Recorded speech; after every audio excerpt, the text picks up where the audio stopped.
Hi అండి, welcome to నాను creations. I am మమత. ఈరోజు వీడియో వచ్చేసి puri and chicken curry video మీతో షేర్ చేసుకోబోతున్నానండి. నిన్న ఈవినింగ్ టైంలో సమోసాలు చేసి అప్లోడ్ చేశాను కదా వీడియో. అదే ఆయిల్లో నేను వెంటనే పూరీలు అయితే కాలుస్తున్నాను. ఆయిల్ అందుకే చిందరవందర కనిపిస్తుంది అండి. ఈ పూరీలు కూడా నేను సమోసా వీడియోకి లింక్ చేసి అప్లోడ్ చేద్దాం అనుకున్నాను. బట్ ఏంటంటే వీడియో కొంచెం లెంత్ ఎక్కువ అవుతుంది అని చెప్పేసి కట్ చేసి ఈరోజు puri and chicken curry video అయితే ఇంకా షేర్ చేస్తున్నాను అనమాట. చూసారు కదండి, పూరీలు కూడా నేను ఎలా చేశాను, వెడల్పుగా చేసి కొంచెం మందంగా చేస్తే ఒక్కటి తిన్నా సరిపోతుందండి. నాకు అలా చేయడం చాలా ఇష్టం. అలా చేస్తే చాలా బాగుంటుంది. ఎవరిష్టం వాళ్ళది. కొంతమంది అయితే చాలా చిన్నగా చేస్తూ ఉంటారు. అవి తొందరగా మాడిపోతాయండి, అప్పడాల్లాగా విరిగిపోతూ ఉంటాయి. అలా ఉండకూడదు. పూరి అంటే సాఫ్ట్గా స్మూత్గా చాలా బాగుండాలి. అందుకని చెప్పేసి నేనైతే కొంచెం వెడల్పుగా చేస్తాను ఎప్పుడు చేసినా. చూడండి ఎంత బాగుందో చూడడానికి. తింటే కూడా సూపర్ టేస్ట్ ఉన్నాయండి. ఉట్టి తిన్నా చాలా బాగుంటుంది. నేను మైదాపిండితో చేస్తున్నాను. సమోసాలు కూడా మైదాపిండితోనే చేశాను. బట్ ఇది కూడా సమోసాలు చేయంగా రిమైనింగ్ పిండి ఉంటేను ఈ పూరీలు అయితే చేశాను అనమాట. మైదాపిండితో చేసిన పూరీలు ఇంకా అద్భుతం, చాలా బాగుంటుంది టేస్ట్ అయితే. ఓకే ఫ్రెండ్స్, చూసారు కదా, ఇంకా ఒక 8 పూరీలు అయితే చేశాను అనమాట. పూరీలు చేసేటప్పుడు ఆయిల్ చాలా ఓవర్ హీట్ ఉండాలి. ఓవర్ హీట్ ఉంటే మనకి మంచి వేయగానే బ్రౌన్ కలర్ వస్తాయి. ఈ విధంగా చూసారు కదండి. పూరీలు అయితే మంచిగా చేశాను, ప్లేట్లో పెట్టేశాను అనమాట.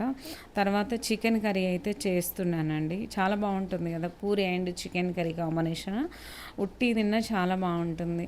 నేను అనుకోకుండా చికెన్ తీసుకొచ్చాము, అనుకోకుండా పూరీలు చేశాను. ఆ రెండింటి కాంబినేషన్ అయితే చాలా చక్కగా సెట్ అయిపోయింది అనమాట.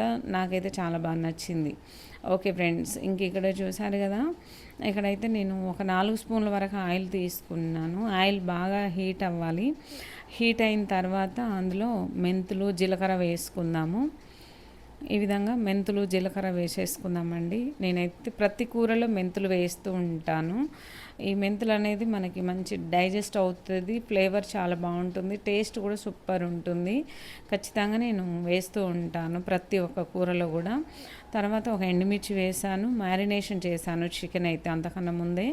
అందులో నేనైతే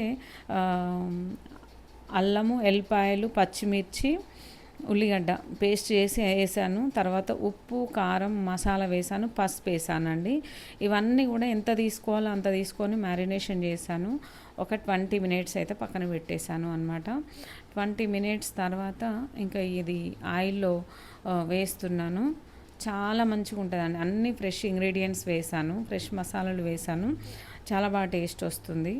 ఓకే ఫ్రెండ్స్, ఇంకా ఇదైతే ఇందులో వేసిన తర్వాత ఒక చిన్నగా అట్లా కలిపేసుకుందాం. లైట్గా కలిపేసుకొని మూత పెట్టేసుకొని సిమ్ ఫ్లేమ్లో అయితే ఉడికించుకుంటాను అండి. ఎప్పుడు ఇట్లనే చేస్తూ ఉంటాను, కానీ చేసిన ప్రతిసారి ఒక్కొక్క టేస్ట్ అయితే యాడ్ అవుతూ ఉంటుంది అనమాట. కానీ చాలా బాగుంటుంది. ఓకే, చూసారు కదా, ఎక్కువ కలపొద్దు అండి. చికెన్ పచ్చడిలాగా అయిపోతుంది, ఎందుకు చెప్పండి కదా. ఓకే, ఇంకా మూత అయితే పెట్టేశాను. ఒక 3-4 నిమిషాల తర్వాత చూస్తే ఆయిల్ పైకి వచ్చేస్తుంది. ఆల్మోస్ట్ కుక్ అయిందండి. 90% మంచిగా ఉడికింది. తర్వాత ఒకసారి కలిపేసుకుందాము. ఇలా కలిపేసుకున్న తర్వాత ఇంకా దీంట్లో వాటర్ కానీ ఇంకేది వేయనవసరం లేదండి. వేసాం కదా, అన్ని మసాలాలు, ఉప్పు, కారం వేసుకున్నాం కదా. దీంట్లో వేయాల్సిన పని అయితే అసలు ఏమీ లేదు. మూత పెట్టేసుకొని మరి ఒక 2 మినిట్స్ అట్లా ఉడికించుకుందాం. పర్ఫెక్ట్ అండి, చికెన్ పర్ఫెక్ట్గా ఉడికింది. చాలా మంచిగా ఉడికింది అనమాట. కంప్లీట్గా కుక్ అయిపోయింది అనమాట. చూడండి, గ్రేవీ వచ్చింది. ఇలానే ఉండాలి, ఇలా ఉంటేనే బాగుంటుంది. ఇందులో ఫైనల్గా అయితే కొంచెం చికెన్ మసాలా వేస్తున్నాను. చికెన్ మసాలా వేసుకొని స్టవ్ ఆఫ్ చేసుకుంటే చికెన్ అయితే మనకు ఇంకా రెడీ అయిపోయింది అన్నమాట. ఓకే ఫ్రెండ్స్, చూసారు కదా, నేను పూరీలు అలా చేయలేదు, రైస్లో కూడా తినాలి అని చేశాను అనమాట. రెండు అనుకోకుండా చేశాను కాబట్టి ఇంకా సరే, పూరీలో కూడా వేసుకొని తింటే చాలా బాగుంటుంది కదా. నేను వాటర్ ఎందుకు ఇట్లా పూరీలాగా చేసుకున్నప్పుడు కొంచెం వాటర్ ఉండాలండి కూర. అంటే ఇంకా రైస్లో కూడా తింటాం కాబట్టి రైస్లో తినేటప్పుడు కూడా బాగుండాలి. వాటర్ పోస్తే బాగుండదండి. ఎక్కువ పోసుకోడు, కొంచెమే పోసుకోవాలి. అట్లా నేను రెండింటికి బాగుండాలి అనేటట్టు కూర చేశాను. ఫైనల్గా అయితే నేను పూరీలతోని చికెన్ సర్వ్ చేస్తున్నాను. నేనైతే ఒక్క పూరీ కంటే ఎక్కువ తిననండి. ఒక్కటే పూరి నాకు చాలా ఎక్కువ అయిపోతుంది అది, ఎందుకంటే పెద్దగా చేశాను. కాకపోతే రైస్ కొంచెం ఎక్కువ తినేస్తాను, కానీ ఇట్లా పూరీలు తినడం నాకు నచ్చదు.